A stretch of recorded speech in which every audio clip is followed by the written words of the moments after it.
English High Speed, May 1989. Start. Sir, while welcoming the demands for grants brought forward by the Honorable Minister who is in charge of housing and urban development, I would like to make a few suggestions. As we all know, the population of our country is going on increasing. Of course, the government is doing everything possible to impress upon the people the benefits of having a small family, and I do not deny the fact that the efforts of the government in this regard have begun to have an impact on the people. In spite of this, we have to accept the fact that there is a steady growth of population, especially in and around urban areas. One of the important reasons for this rise in the urban population is that more and more people move towards towns and cities in search of jobs. This migration takes place in a large measure whenever there is widespread drought, because during such times those who are mainly agricultural workers do not have any work to do in the rural areas. As a result of this, slums come into existence in many parts of our cities and towns.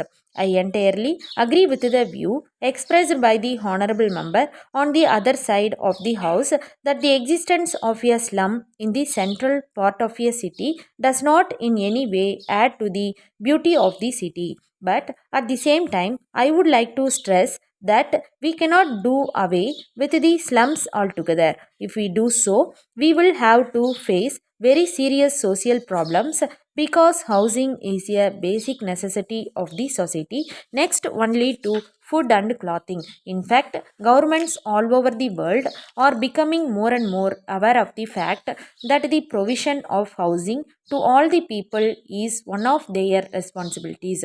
It is for this reason that the coming year is going to be observed as the International Year of Shelter for the Homeless.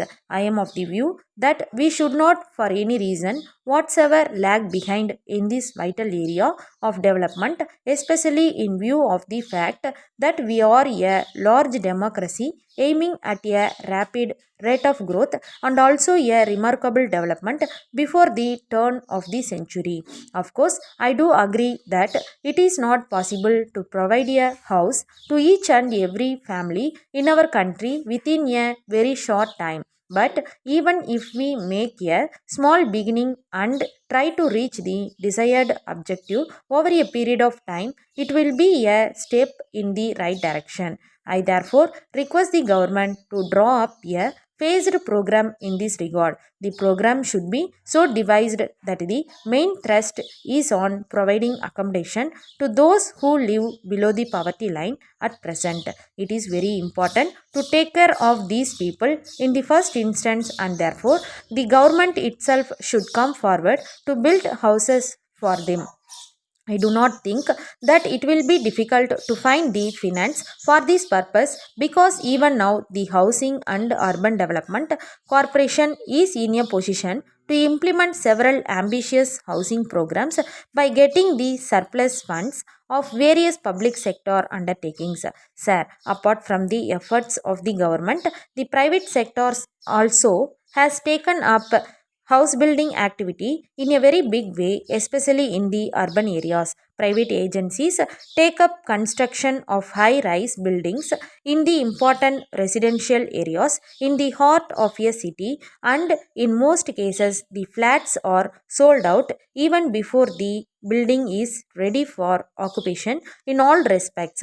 But the prices of these flats are beyond the reach of those who have a limited income, and therefore only those who are in the high income group can afford to buy these flats.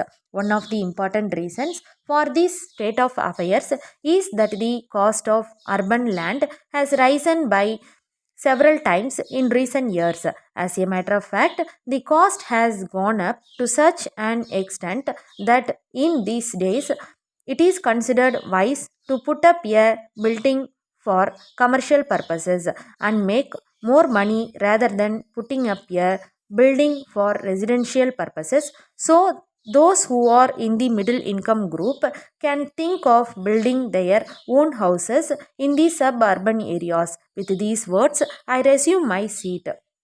Stop.